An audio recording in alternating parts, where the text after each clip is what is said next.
for Shabbat for Friday, June 26th. Did you know that the street Shir Ma'alot is located on, Michelson, is actually named for a Jewish Nobel Prize winning physicist, Albert Michelson?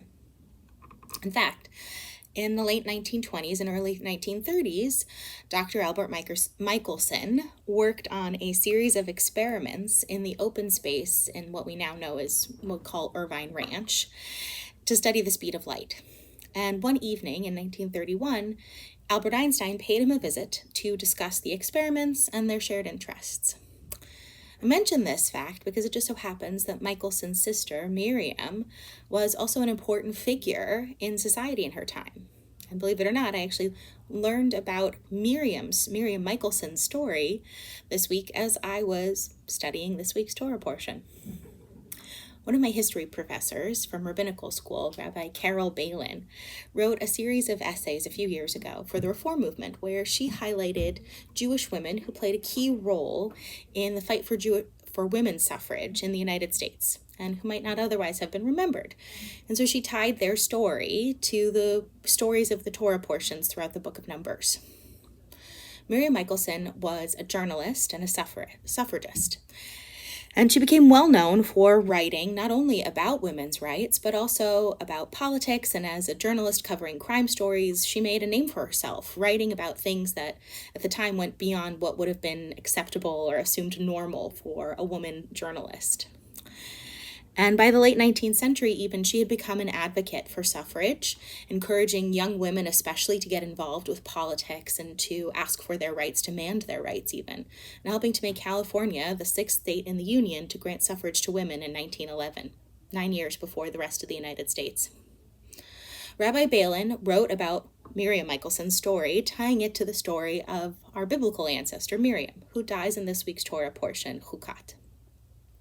For those of us who call Michelson our spiritual home, we may be slightly aware of our street's namesake, but it's likely you've never heard of Miriam Michelson. I certainly hadn't until this week. But that being said, it's likely you do know some of biblical Miriam's story. In many of our biblical texts, actually, Miriam is seen as part of the triumvirate of leadership with her two brothers, with Moses and Aaron, as they led the Israelites to freedom.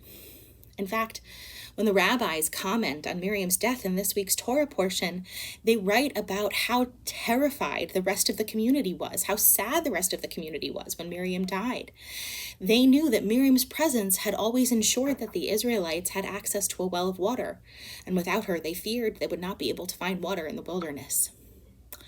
This year, we've explored the idea of Jewish trailblazers, considering our own Jewish journeys and theirs, and the journeys of those who came before us. So for this last Shabbat of this program year, I thought it fitting to share 3 last trailblazers for a way to sort of conclude the story, fitting for thought for Shabbat. We have biblical Miriam Michelson, and even a smidge about Albert Michelson as well. And we'll include the links to Rabbi Balin's essay about Miriam Michelson and the death of biblical Miriam, as well as a piece about when Dr. Albert Michelson met Albert Einstein right here in Orange County. So you can learn a bit more about their stories. And so as we say, Lehitraot, farewell to our theme of Jewish journeys, I still want to encourage you to consider your own story, your own Jewish journey. It's never too late to take the next step in connecting with your identity and your community. There's always more for us to learn and do and connect with.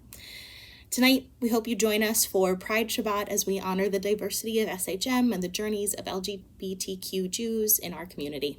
Shabbat Shalom.